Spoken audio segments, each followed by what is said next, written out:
Glauber, pois é uma pergunta que é muito importante se fazer antes de mais nada, porque são vários pontos que devem ser levantados. Como o Cleiton colocou bem no começo, senti realmente que há um chamado para que isso fortifique a ideia, que você se reforce na terra para que isso aconteça, mas é preciso mais trabalho, preciso mais conhecimento nesse sentido. O Cleiton falou um pouco sobre a questão da importância da educação financeira, que é primordial, mas tem pontos aqui que eu quero trazer para vocês que muitas pessoas, muitos irmãos e irmãs não se atentam, tá?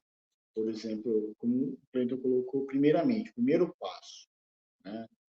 Se é para seguir um passo a passo aqui, seria o planejamento financeiro, para a gente poder englobar tudo isso, o custo que se deve ser considerado no local para onde você vai ir. E aí tem vários sites que hoje eles colocam para você qual é o custo de vida para aquele lugar onde você pretende ir, e aí você já começa a fazer uma ideia de quanto você precisa para se manter lá. Então, depende da cidade, tem um site aqui muito interessante que eles colocam essa questão do custo de vida em cada localização. Então, é importante a gente se atentar a isso.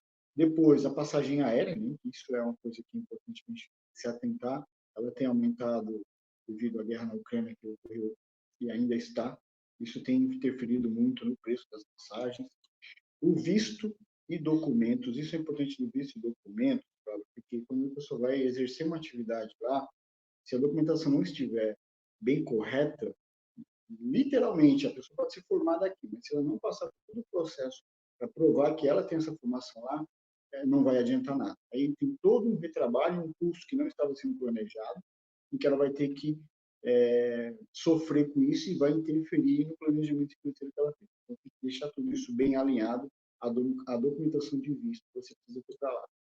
A taxa de saúde pública, isso é um fator que as pessoas não se atentam muito ainda.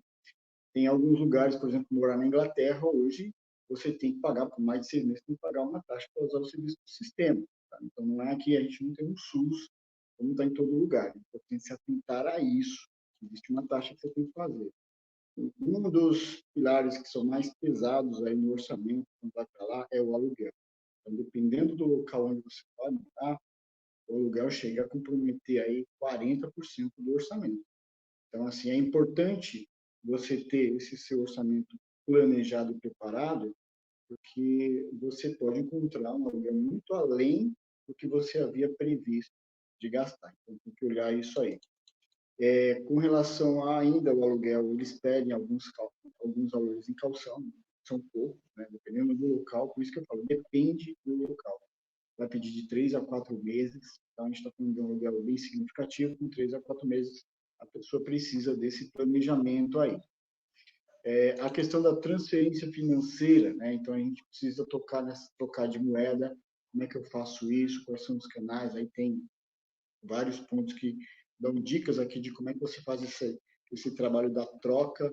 Por exemplo, se a pessoa tem aqui, vai deixar um bem aqui que não desfez, uma casa, né? Eu vou para lá, mas eu deixo a minha casa alugada e esse aluguel vai me ajudar a me manter lá no outro país. É importante a gente ter esse trabalho, o conhecimento para que isso ocorra da melhor forma, prático, e não vai dificultar para que esse dinheiro entre para você. Então, tem que saber como é que você vai fazer essa transferência, quem vai fazer, para que isso não comprometa, que já tiveram casos aqui que o pessoal sai, deixa na responsabilidade de alguém, e esse alguém não sabe, não tem essa dificuldade de fazer isso. E aí já comprometeu muito, os dias passam lá e aí não é fácil. Então, tem que deixar isso tudo bem alinhado, bem enxuto. É o inquilino que vai cuidar disso, é o imobiliário que vai cuidar disso, quem vai fazer isso para que isso não dificulte. E aí tem um ponto que a gente bate muito, que é o preparo emocional também, né, Laura? Que as pessoas, muitas vezes, principalmente para quem vai sozinho, se vê sozinho.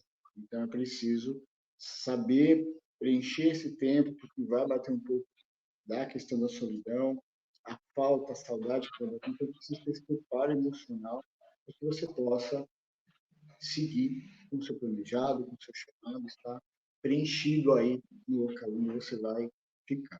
Então, basicamente, seria isso, né, que a gente precisa colocar ali na ponta do lápis.